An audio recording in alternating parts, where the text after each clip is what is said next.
this week's episode of A Drummer's Guide 2. This week I'm talking about my experiences in auditioning. It's a scary subject, but I hope that all my experiences will help you with any auditions you've got coming up or any auditions that you have in the future. Alright, enjoy!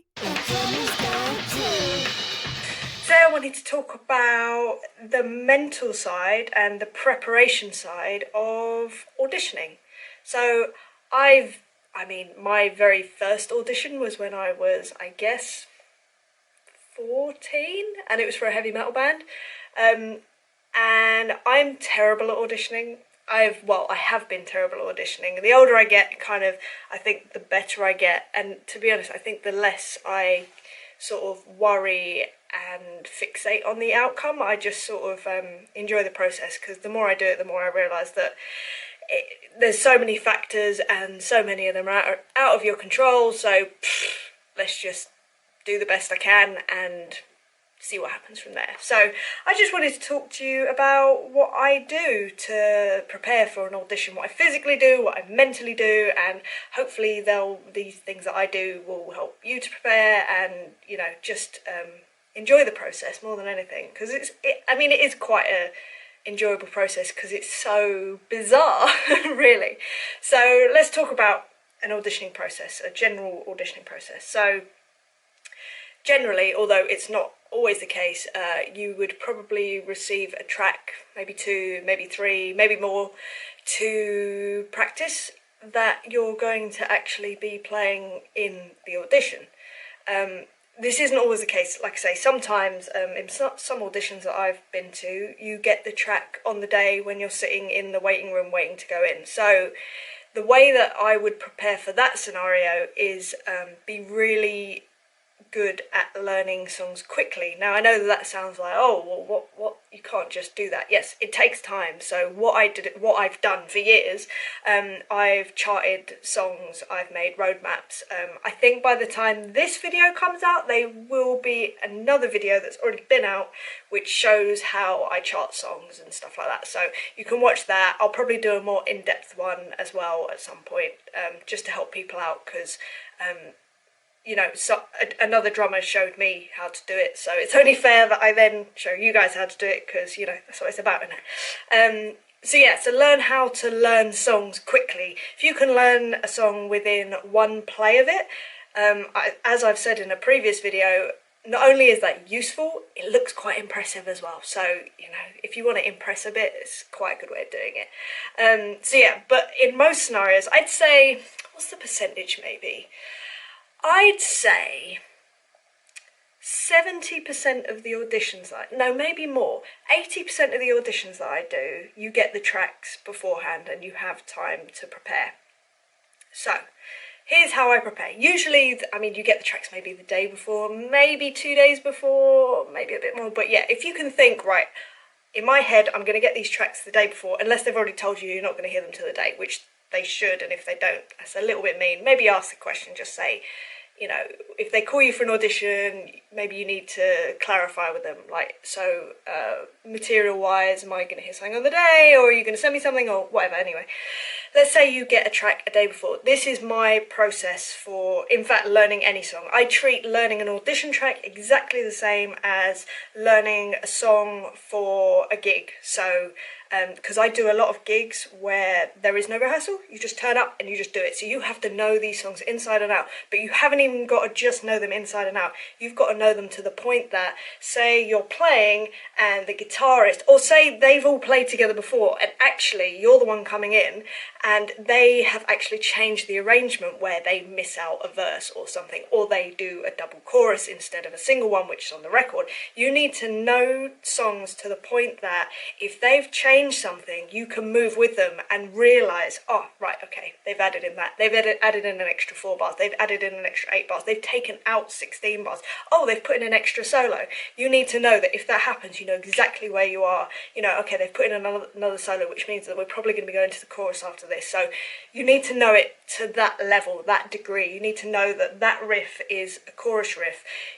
You need to know that that bass line is from the verse. So we're probably playing a verse right now, you know, that sort of stuff. And lyrically as well. I mean, lyrics is always going to be the thing that is the giveaway, for me at least. It's just how I remember songs best. If songs don't have lyrics, I really struggle. I struggle to remember song titles. In fact, I struggle anyway with song titles. But I will struggle massively with remembering how a song goes if it doesn't have a title and I can't, or if it doesn't have lyrics rather, and I can't like put a melody to the lyrics. Basically, that's why I struggle so much with jazz standards for that very reason. It's just I find it so hard to remember melodic lines. I don't know, it's just something that I sort of have to deal with, and I do, and hey, it hasn't stopped me, but yeah, that's definitely a weakness of mine. But it's alright, could be worse. So yeah, I'm sorry, I keep going off on tangents. So, get hold of the song. What I do is I will listen to it and I will chart it. On my first listen, I will just chart it out. And I'm not saying that just play it through and chart it, and if you don't get it right, blah, blah, blah. No, if I'm by myself, I'm going to chart it. I'm going to stop it and rewind it if there's little bits, you know, little bits where there's maybe like accents or, you know, or a very prominent fill that you'd think, they're gonna listen for that. So I will do that. I will chart it. Okay, great. So then I will then go and practice it. I will go to my drums, which are over there in that room. And yeah, I will play it, but I won't just play it, I will record it. And that's playing to, in fact, no, I don't do that. That's a lie. Don't listen to me. This is what I actually do. I play to it with the chart. So, and I'll probably, well, it depends on the song, but I'll play it enough times that I'm completely comfortable technically with what I'm doing. I'm comfortable with how the fills are and how it feels in my head, but I'll get back to that in a minute. And then I'll get rid of the chart.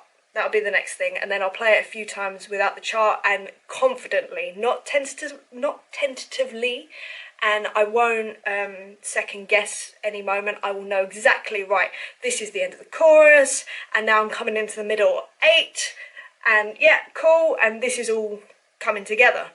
Then what I'll do is I'll record myself, and then I'll listen back to it, and I'll triple, quadruple, quintuplet check that it's the right feel, that it's locked in with the track, because a lot of auditions that I do these days, a lot of the guys are running track as well. So you have to lock in with the track, because that is going to be there no matter what. That is not going to move. It doesn't matter what any other musician is going to be doing over the top of it. You know that that is going to be a constant. So if you can lock into that constant, you're sweet as. And, you know, everyone else you'd hope would then want to lock in with it and with you as well. And that will be what creates a cohesive song performance. Yeah, so that's what I will do physically. This is how I learn a song, and I'll do that for each song that there is. Fine, that works for me. The next side of it for me is getting prepared mentally, because for whatever reason, when I go into auditions, I turn into like a bit of an idiot. Like, not like horrible, not at all, but I just get a bit, hi, I'm a drummer, hi, I don't know what happens. I fall apart and I get very, well, I have been very sort of like nervous and worried, and kind of, like I said, I've gotten better over the years because I think I've just started caring less, and not in a musical, like just caring, like I say, caring less about the outcome. I think I just try and treat it as I'm about to go into a room and meet a ton of new people, and that is what I should be focusing on, and how fun that is. And because I love meeting new people, I'm terrified meeting new people because I think that they'll think that I'm an idiot, but I really enjoy it. I enjoy finding out about people and their story and what they're up to and all that sort of good stuff. So yeah, I'll do that. I'll do that. I haven't even said anything, I don't think. Yeah, so what I'll do is I will sit down and I will have my headphones in, and I will imagine walking into the audition confidently, and and then sitting down, and with the headphones in, I will play the audition tracks, and I will visualise the audition going super well, and the artist being there smiling and, you know, looking happy and going great, and all the other musicians, you know, turning around and smiling and grooving and whatever, however I want it to be, you know, grooving, or if it's a rocky audition, rocking out and really lots of energy and all that sort of good stuff. So I'll visualise that, and that kind of puts me into a really good headspace, because it's like, right, I'm visualising what I want the outcome to be, which I think is so much of, like, so many things in life. If you're visualising this awful situation, oh, they're all gonna hate me and they're gonna, you know, although I do that to myself, I have to stop myself and go, right, let me just imagine the best possible outcome, and then I can go in with that positive attitude, because I think attitude and positivity will change an outcome. I believe that. It might not be right, but I choose to believe it, and yeah. I choose to believe a lot of things, and I think it enriches my life more, so yeah, that's good. As long as it makes me happy, I don't mind. So yeah, so that's what I do. And what other things do I do before an audition?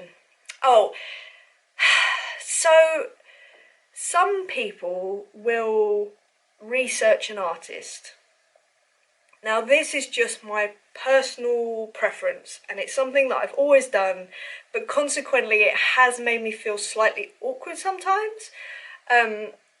Some people research an artist, and they'll research, now I will listen to others' older stuff of theirs and what else they've released, absolutely. But some people research about the artist themselves, and maybe read interviews and stuff like that. Which I think has huge benefits, like massive benefits, because you'll get a feel for them, and you'll know some stuff that they've done maybe, that you can have a conversation about. But that doesn't sit right with, it's not that it doesn't sit right, I would much prefer to have a regular conversation as two regular people finding out about each other. I don't want to be there with all this knowledge that they don't realise that I have.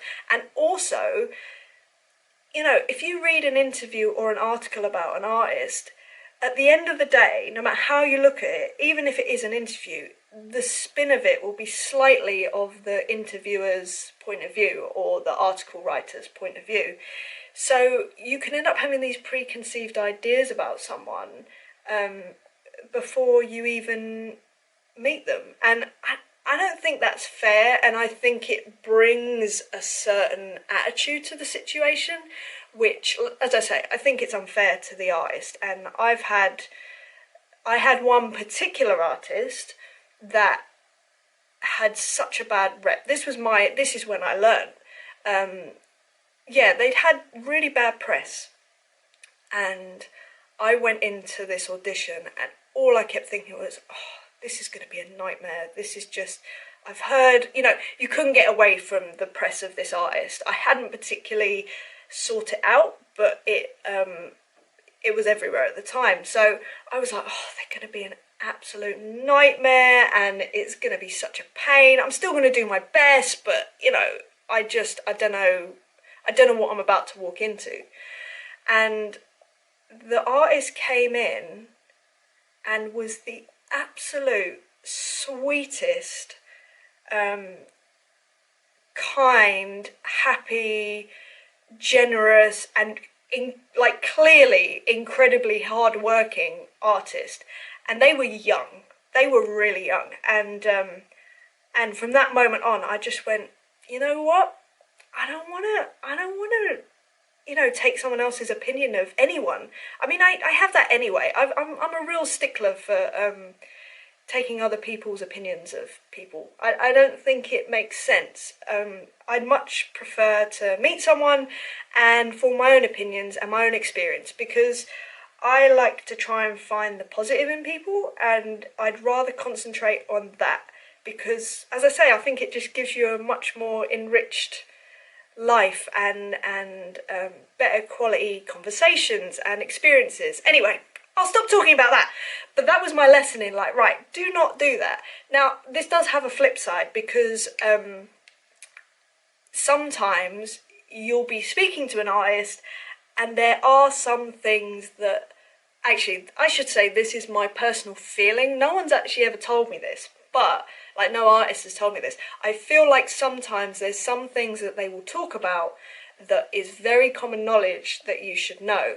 That makes me feel awkward, but that's my own personal problem and I just need to get over it. I still have it. It takes me a while to really connect with artists because I have this this insecurity that, you know, they're sort of looking at me going, why do you not know this? Like, this is so basic, or, you know, everyone knows this. How could you, do you not even know the artist you're working with? But again, this is all my speculation. It might be absolute rubbish. But equally, I then have really nice conversations which are genuinely about something completely removed that is nothing to do with music, or, you know, I'd love to tell you some specific conversations, but I won't. But, like, okay, I had one the other day with an artist that I work with occasionally, and they were like, out of the blue, we're talking about these ancient cave paintings in France, and they were just sort of being so passionate about it and explaining that anyone that comes to visit them in France, they'll take them to go and see these cave paintings because they just adore them so much. And it was just so amazing hearing them talk about this. And like I say, so far removed from anything we'd ever spoken about or anything that I'd ever known about them. But it was amazing. And I feel like I wouldn't have had that conversation necessarily if I'd have thought, oh, I should be talking about X, Y, and Z because this is what I know about them. Instead, it was just this really lovely, natural conversation. So I can't remember why I started talking about, that's it, about researching artists. That was it. But the conversational thing, that'll also come into the audition because, I mean, sometimes the artist isn't there. Sometimes it's the musical director or the management, or it can be any number of people. So, yeah, just learning how to have conversations as a natural, organic thing is quite useful. Like I say, in auditions I get a bit weird, so I try to have natural conversations, but I am anything but natural in that kind of scenario because it's just not a natural situation, you know. It's very microscopic, it's very, yeah, it's just a tense thing. But it helps if you've sort of worked with, say it is a musical director, if you've worked with them before, that might make you feel a bit more comfortable, which is good. If you have not worked with them before and you're worried about it, that might reflect on your performance because you want to do good for them as well as the artist. Anyway, it all becomes a confusing and stressful thing. But I think the headspace that I got into that made it much more bearable, and as I said, like, not worry so much about the outcome, is I realised that at a certain level you go to auditions and technically, like, the physical thing of playing, everyone there can do the job. Like, 100%. In fact, most people are overqualified to do the job. So that is not actually what you're auditioning. It's not your playing. It's more your personality. And that's not to do with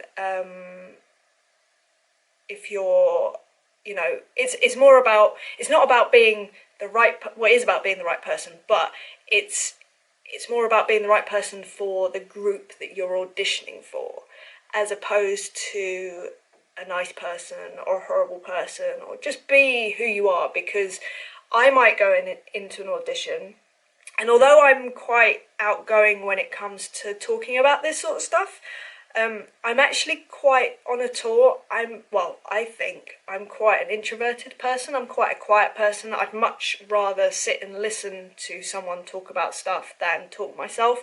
I get quite self-conscious, especially talking in groups. That's another reason that auditions kind of freak me out, because usually it's sort of like 3, 4, 5, 6 people, and they're all just looking at you like, go on, perform, do this, you know.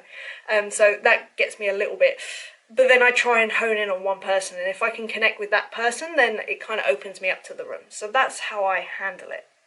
But yeah, as I said, it's not so much about your playing, because everyone will be at a certain level that they can do the job.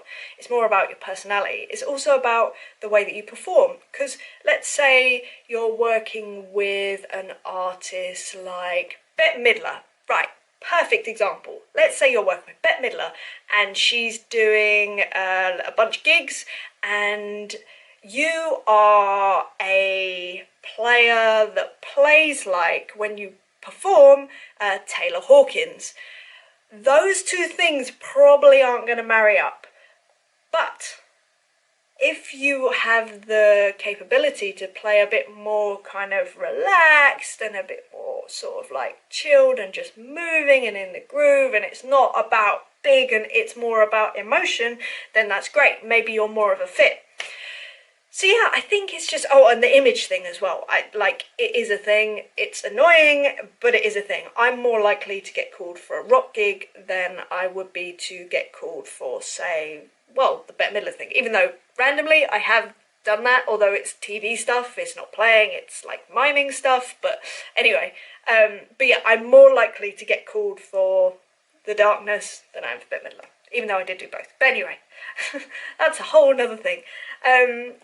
Yeah, so then the other thing that I like to do is like play around a bit with the audition and kind of, like I say, not put too much pressure on it. For instance, there's this awkward thing that happens in a lot of, has happened in a lot of auditions for me recently, which is so cringy, but I kind of love it because it makes me just go, this is so funny that I just want to play with it. So they'll usually say something like, right, we're just going to go around the room and tell us a little bit about yourself.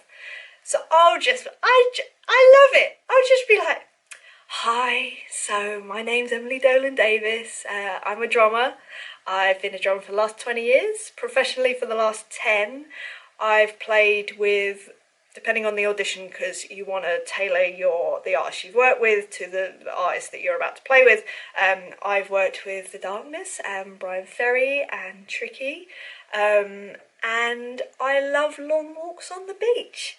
You know, just silly things, just like something that will spark them and just sort of take notice a bit and go, oh, okay, like you're chilled, like you're not trying to be, yeah, so like I've done this and like, yeah, you know, really try, like, just like, it's cool, like, I'm just enjoying being here, basically, let's just enjoy this moment sort of thing. And then, of course, you've got the actual playing side of things, which can be, if you get really nervous, you may not play as well as you'd hope, but you'd hope that you're so well prepared that even at your worst, when you're most nervous and it all feels like it's falling apart, that lowest bar is high enough that it's still good.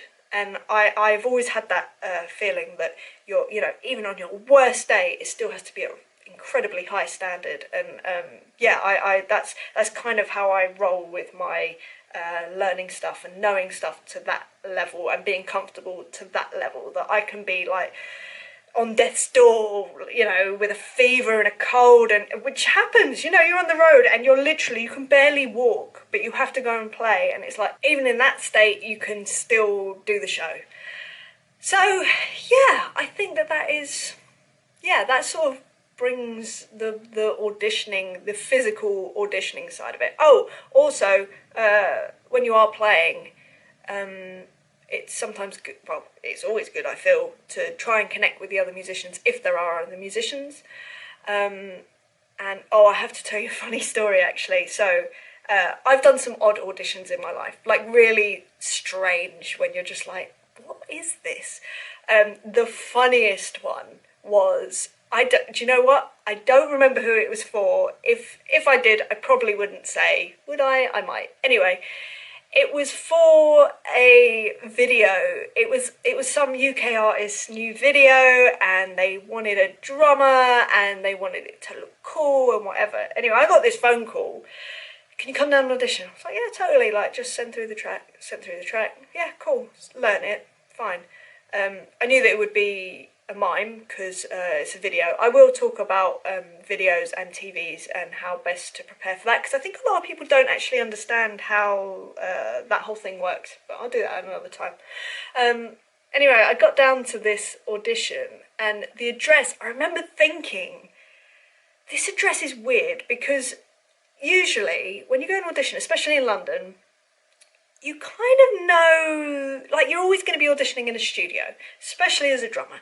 You need room, you need a kit, blah, blah, blah. This address was like, I was like, I don't recognise this at all, and it doesn't seem like a studio. Like, this is a bit odd.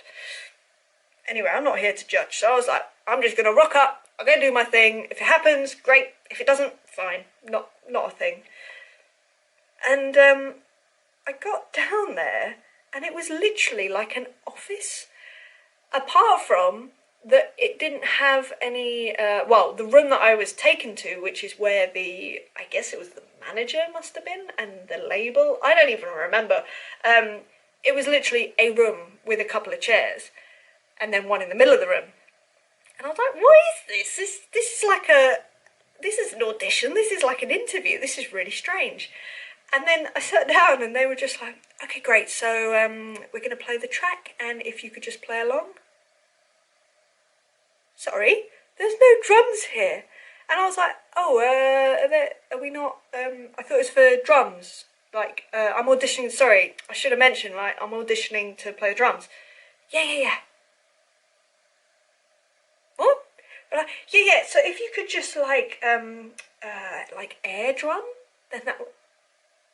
What are you talking about? I was like, this is mental. I don't understand. So I was like, okay, yeah, that's fine. Anyway, I air drummed to this song, and then afterwards they were like, yeah, so like that's really good. Could you like maybe like give it like a bit more performance? I was just like, this is crazy. Why have I just come all this way to air drum? This is so bizarre. I could have recorded it on a video and just sent it to them. That probably would have been a more realistic audition. Anyway, I tried to perform it more, but I was so just like, what the hell is this? What's going on? It's like this weird Twilight Zone.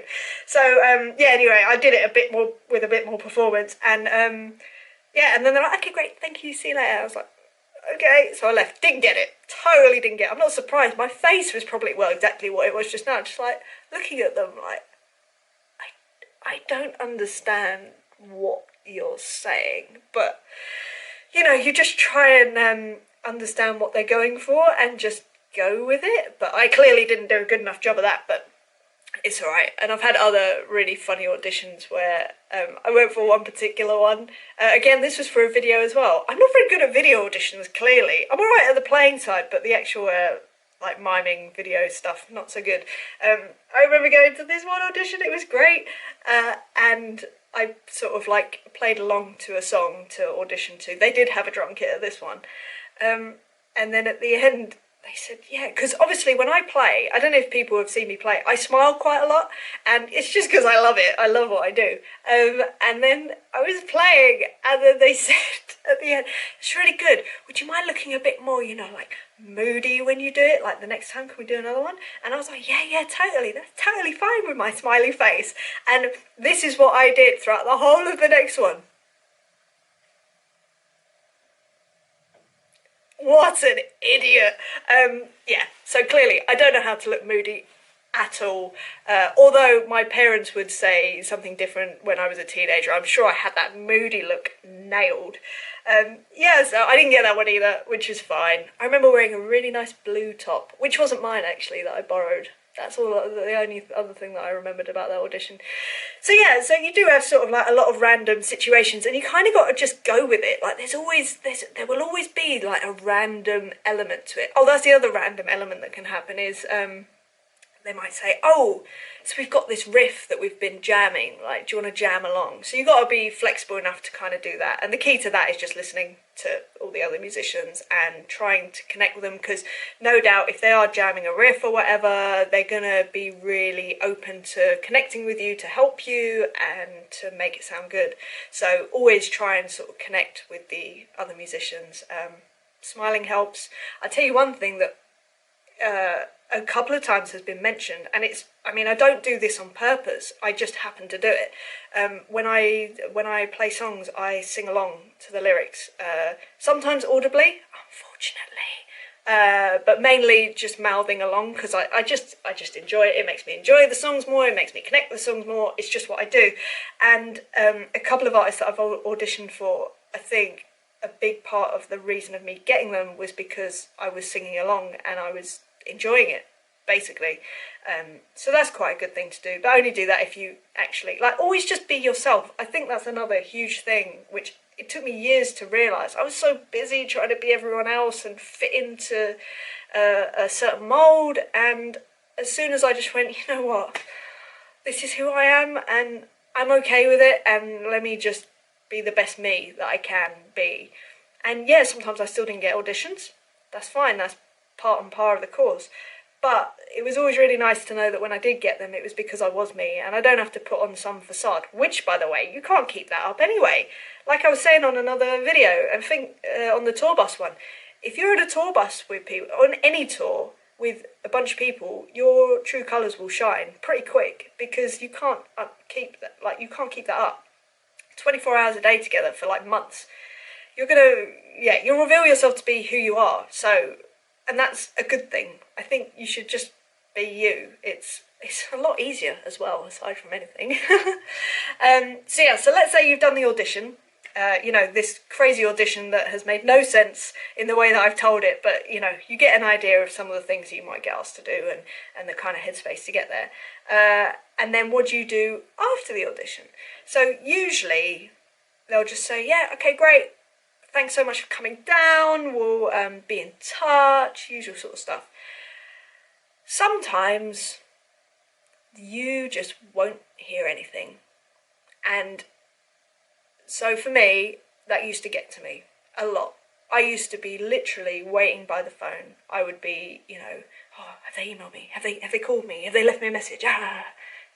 Because it meant a lot. And it still does. Every audition means a lot to me. But I think, as I say, if you come away and you just go, right, well, that's done, and I need to move on to the next thing. And whether that's going home and practicing after the audition, or, recording a video for yourself to do, record a drum video, or work on your website instead when you get home, or just do something for yourself to make you feel like all my eggs are not in one basket. If I don't get this, it's not the end of the world, and there'll be something else.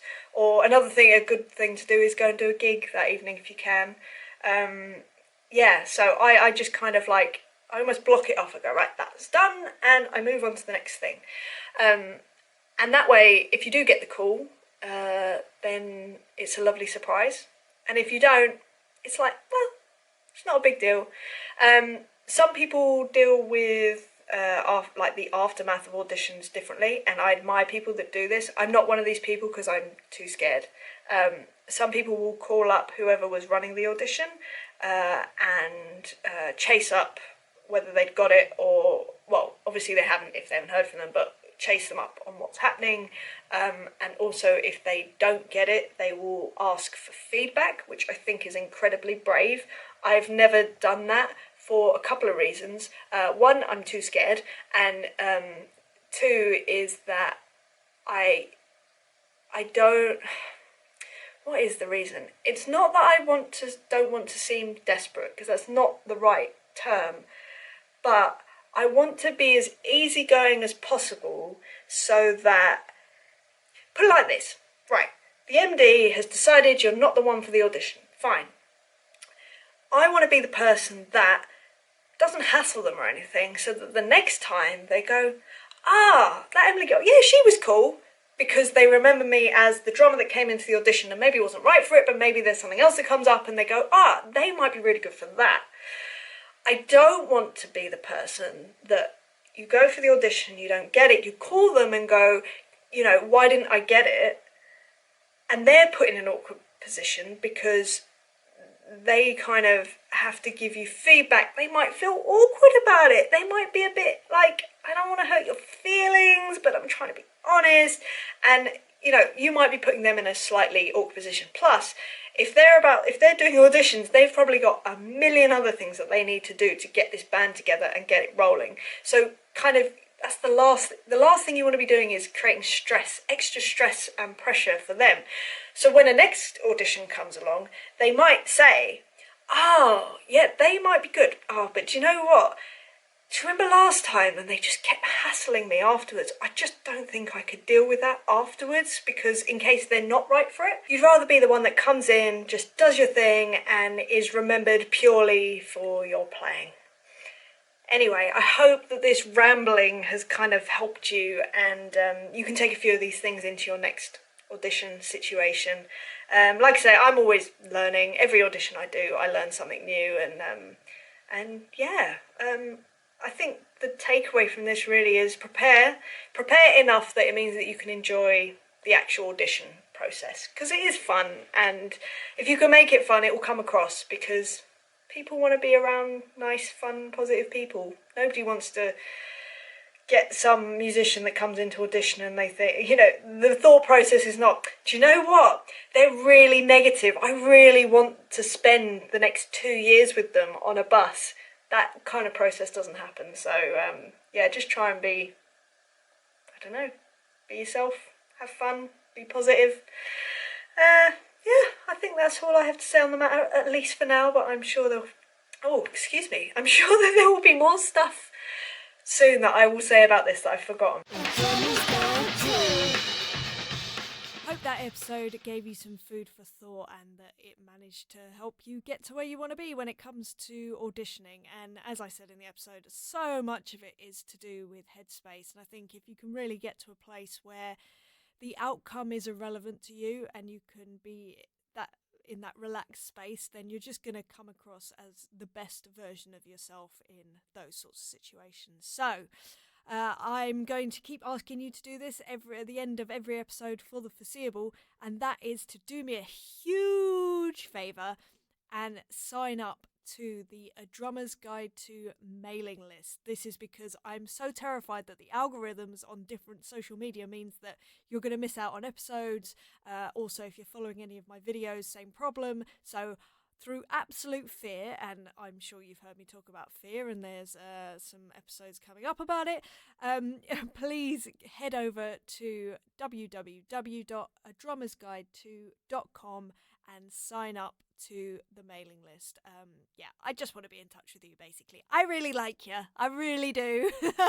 So anyway, I hope you're well, and I will see you again next week for another subject. And as ever, if you have anything you'd like me to talk about, drop me a message at info@adrummersguide2.com. All right, catch you soon. Bye.